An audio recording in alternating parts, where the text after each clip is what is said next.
Now is the time to set destructive partisanship aside, so destructive, and find the courage to answer hatred with unity, devotion, and love. Our future is in our control.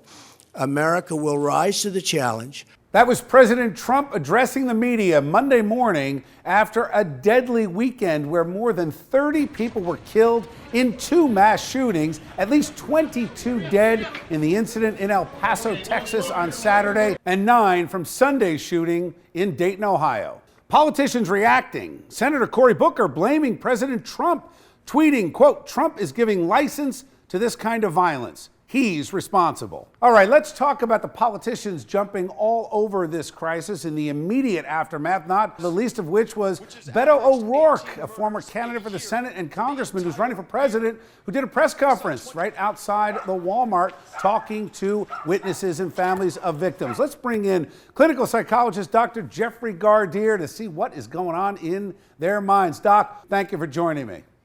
Yes, it's my pleasure to be here.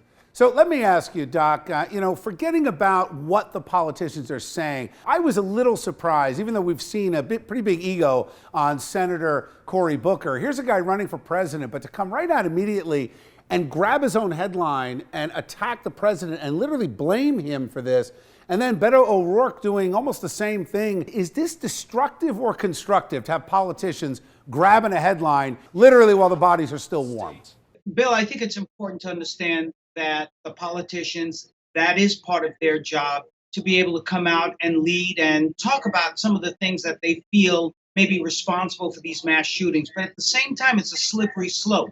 You have 2 of these individuals who are running for the presidency of the United States. So it's easy for people to look at this another way, and that is taking advantage of a situation for political purposes. I think this would have been better handled if they have given their statements, but then talk about very specific plans. Even the president talked about white supremacy, finally, talked about mental health issues, talked about video games. All of those things contribute. Now let's see specific rules, specific action, pushing for specific legislation to help stem the tide of these mass shootings. All right, Doc, always good to talk to you.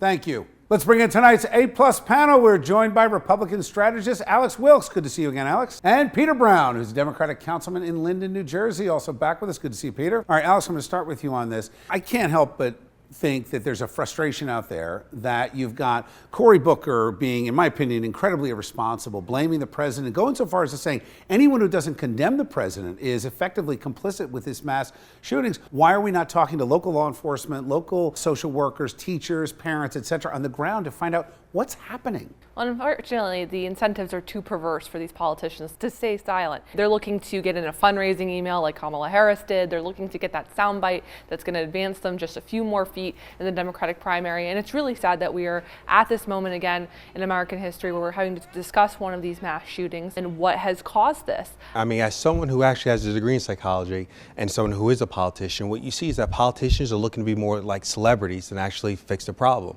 It's easy. Set up a task force and involve people in the mental health field, your psychologists, your social workers. I mean, mass shootings has been an issue even prior to President Trump. You have politicians that are quick to blame each other rather than them sitting down in a room, Democrats and Republicans, saying, what are we going to do to address this national crisis issue? It's about headlines, not about solutions. We also caught up with some people on the streets in our area and asked them what they thought of how the politicians are handling this. I don't think it should be a side, whether it be Democratic or Republican. I think everyone should come together in order to stop the gun violence. Yeah, I'm a little sick because there's no action being taken. I mean, people keep talking about it, but nobody's doing anything. Especially being black in America, like gun violence is not something new.